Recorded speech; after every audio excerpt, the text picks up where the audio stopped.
श्रीकृष्णाय परब्रह्मणे नमः। श्रीमद्भगवद्गीता ध्यानश्लोकाः।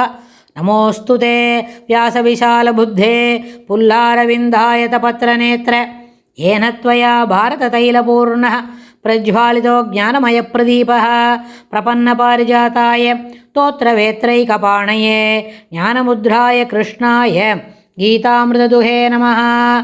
सर्वोपनिषदो गावो दोक्ता गोपालनन्दनः पार्थो वत्सत्सुधीर्भोक्ता दुक्तं गीतामृतं महत्। वसुदेवसुतं देवं कंसचाणूरमर्दनं देवकी परमानन्दं कृष्णं वन्दे जगद्गुरुम्। அடுத்தது 10வது அத்தியாயத்தில் 41 42வது ஸ்லோகங்கள். யத்யத் விபூதி மத்சத்வம் ஸ்ரீமதூர்ஜிதமேவ வா தத்ததேவ அவகச்சத்வம் மம தேஜாம்ச சம்பவம். யத்யத் விபூதி மத்சத்வம் ஸ்ரீமதூர்ஜிதமேவ வா தத்ததேவ அவகச்சத்வம் மம தேஜாம்ச சம்பவம். अथवा बहुनैतेन किं जातेन तवार्जुन विष्टप्याहम् इदं कृष्णम् एकांस्तेन स्थितो जगत्. अथवा बहुनैतेन किं जातेन तवार्जुन विष्टप्याहम् इदं कृष्णम् एकांस्तेन स्थितो जगत्. ஏகாம்சேன ஸ்திதோ ஜகத். இந்த ரெண்டு ஸ்லோகத்திலையும் யத் விபூதி மத்சத்வம், எந்த என்னுடைய விபூதியை விளக்குவதாக சில வஸ்துக்கள் உள்ளதோ, ஸ்ரீமதி லக்ஷ்மி கடாட்சம் பொருந்தியதாகவோ, ஊர்ஜிதம் ஏவவா உயர்ந்த சக்தி வாய்ந்ததாகவோ உள்ளதோ, தத் அந்தந்த வஸ்துக்கள் என்னுடைய தேஜோம்ச சக்தியின் தேஜ அம்சமாக சம்பவத்தில் சக்தியின் அம்சத்தில் தோன்றுகிறது என்று நீ அவகச்சத்வ அறிதல் வேண்டும். அர்ஜுனனை பார்த்து பெருமாள் என்ன சொல்கிறார்?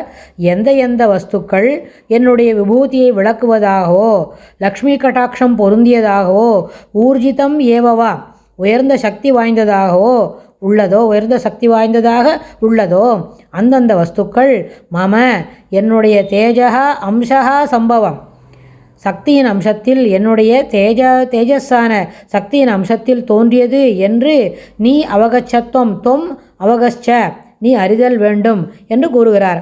அடுத்த ஸ்லோகத்தில் அர்ஜுனா மறுபடியும் கூப்பிட்டு அதவா பகுனைத்தேன, ஆனால் அர்ஜுனா பலவகைப்பட்ட ஞானங்கள், பகுனா ஞாத்தேன ஏதேன அப்படின்னா பகுனா பலவகைப்பட்ட ஞானங்களே ஆன இதை அறிந்ததால் தவ உனக்கு என்ன பயன்? இத்தனை சொன்னனே, இதெல்லாம் காது கொடுத்து வாங்கினே, இதனால் உனக்கு என்ன பலன், என்ன லாபம் உனக்கு அப்படின்னு கேட்டால், இதம் கிருஷ்ணம் ஜெகத்து இந்த உலக அனைத்தையும் என்னுடைய யோகசக்தியின் ஒரு பகுதியால் ஏகாம்சேன ஏக அம்சேன ஒரே ஒருவித சக்தியின் ஒரு பகுதியால் விஷ்டப்பியா தாங்கி அகம் ஸ்திதா நிற்கின்றேன் என்று உணர்ந்து கொள். இத்தனை இடத்துல எங்கெல்லாம் இருக்கேன்னு சொன்னேன், என்னெல்லாம் வேலையில் அது நடந்தது அப்படின்னு கேட்டேன், எங்கெல்லாம் நான் இருக்கேன்னு சொன்னேன். இதாவது அதவா பகுனைத்தேன தவார்ஜுன பகுனைத்தேன,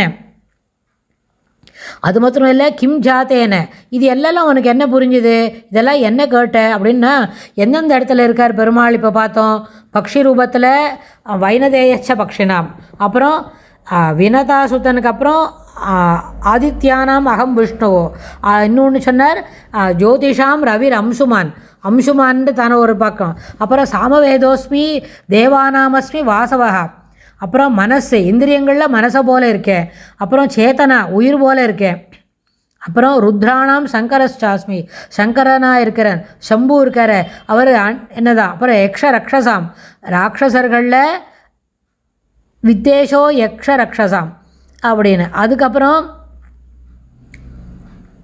மேரு சிகரிநாமகம் அக்னியாகவும், வசுக்களுக்குள் பாவகாச்ச அக்னியாகவும், புரோதச்சாச்ச முக்கியம் மாம் பிரகஸ்பதியாகவும், சேனாதிபதிகளுக்குள் ஸ்கந்தனாகவும், நீர்நிலைகளுக்குள் சாகரமாகவும் சமுத்திரமாகவும் இருப்பதாகவும், அப்புறம் மகரிஷீனாம் பிருகுரகம் மகரிஷிகளுக்குள் பிருகு மகரிஷியாகவும், அஸ்மிய கிராம் அக்ஸ்மியவ அக்ஷரம், அதாவது ஓரெழுத்து சொற்களில் வடிவான ஓங்காரமாகவும் அஸ்வத்த சர்வ விக்ஷானாம் ஜபயஜாகவும் அசையா பொருள்களில் இமயமலயமாகவும் இருப்பதாக கூறுகிறார்.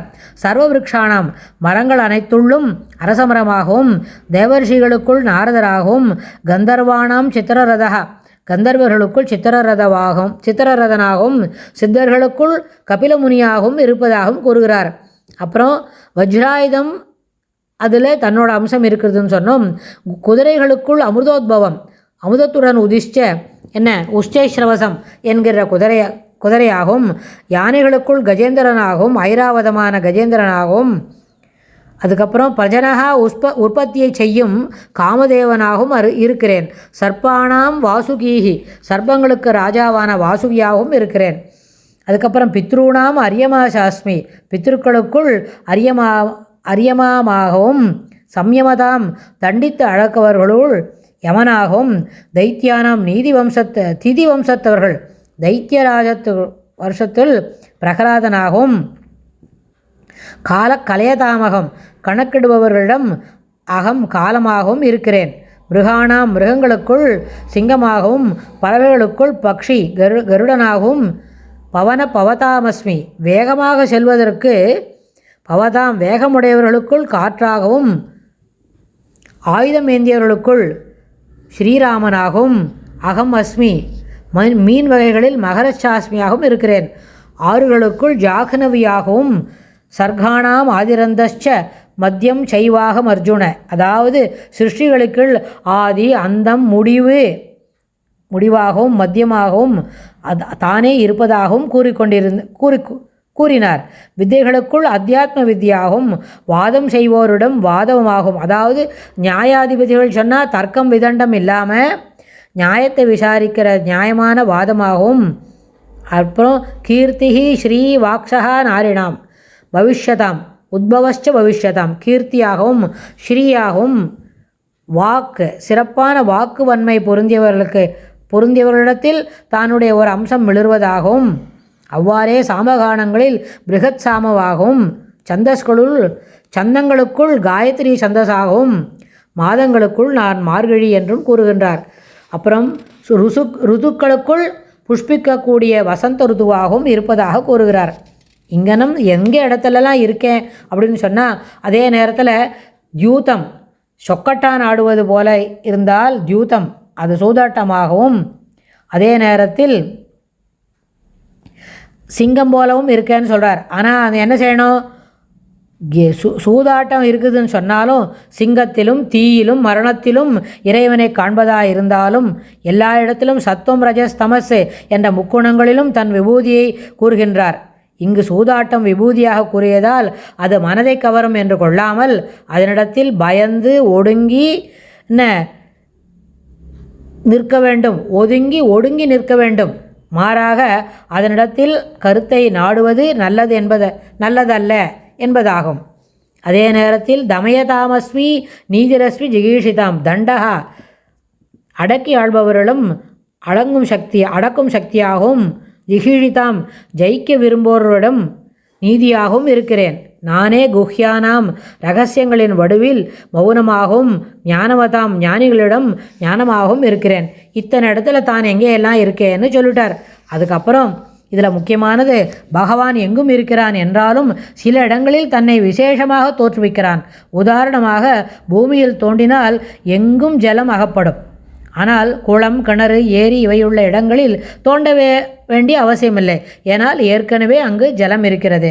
அதனால்தான் நம்மாழ்வார் கூட என்ன சொன்னார், கரந்த சில இடந்தோறும் இடந்திகள் பொருள்தோறும் கரந்தெங்கும் நிறைந்துள்ளன். சாதாரண மக்கள் தெய்வ சக்தியை இயற்கைக்கு மாறான அதிசயங்களில் காண்பார்கள். ஆனால் ஞானியோ இயற்கையில் எங்கும் காண்பான். இந்த அத்தியாயத்தோட விஷய சுருக்கம் என்ன பார்க்கலான்னு கேட்டால், பகவானுடைய பெருமையை தேவர்களும் மகரிஷிகளும் கூட முற்றும் உணர்ந்தவர்கள் அல்லர் என்று கூறியாயிற்று. மேலும் விபூதியையும் யோகத்தையும் சுருக்கி கூறி அந்தந்த அறிவால் எய்தப்பெறும் உயர் நிலையை பகவான் கூறியதாகிறது. பகவானுடைய எல்லையற்ற விபூதியை உணர்ந்து பக்தியுடன் அவனை வழிபடுபவர்க்கு புத்தியோகத்தை தந்து தானே அவர்களை அவர்கள் உள்ளத்தில் குடிகொண்டு ஞான விளக்கை ஏற்றி வைத்து அஞ்ஞான இருளை போக்கி அருளுவேன் என்று வரலாறு கூறுகிறார். மீண்டும் அர்ஜுனனுடைய பிரார்த்தனைக்கு இணங்கி சற்று விரிவாக முக்கியமான விபூதிகளை எடுத்து கூறியது. இந்த அத்தியாயத்தில் தன்னுடைய எல்லை என்பது இல்லவே இல்லை. தனக்கு எல்லையற்ற சக்தியின் ஒரு சிறு பகுதியால் தாங்கி நிற்கும் தன்னுடைய யோக நிலையையும் சுட்டிக்காட்டி பகவான் முடித்தாகிறது இந்த அத்தியாயத்தை. இதில் தான் ஒன்று என்ன சொல்கிறார், இந்த அத்தியாயத்தில் இத்தனை விஷயங்களை நம்ம சொன்னாலும் இதில் எல்லாம் இங்கே ஒன்று அங்கே ஒன்று தான் சொல்லியிருக்கேன். நம்ம இன்னும் மூஷா சொல்லலை. இதுவோ எனில் என்னுடைய விபூதிகளின் விரைவு உத்தேசதா புரோக்தா அப்படின்னு குறிப்பாக ஒரு அளவு தான் சொல்லப்பட்டது அப்படின்னு சொல்கிறார். இங்கனம் இதி ஸ்ரீமத் பகவத்கீதாசு உபனிஷத்சு பிரம்ம வித்யாயாம் யோகசாஸ்திரே ஸ்ரீ கிருஷ்ணார்ஜுன சம்வாதே ராஜவித்யா ராஜகுஹ்ய யோகோ நாம தசமோத்யாயः. இங்கனம் பிரம்ம வித்யாயும் யோகசாஸ்திரமாயும் ஸ்ரீகிருஷ்ணனுக்கும் அர்ஜுனனுக்கும் நடந்த சம்பாஷணையாயும் விளங்கும் ஸ்ரீமத் பகவத்கீதை என்னும் உபனிஷத்தில் விபூதி யோகம் என்று பெயர் பெற்ற 10வது அத்தியாயம் முற்று பெற்றது. ஸ்ரீகிருஷ்ணாய துப்யம் நமஹ.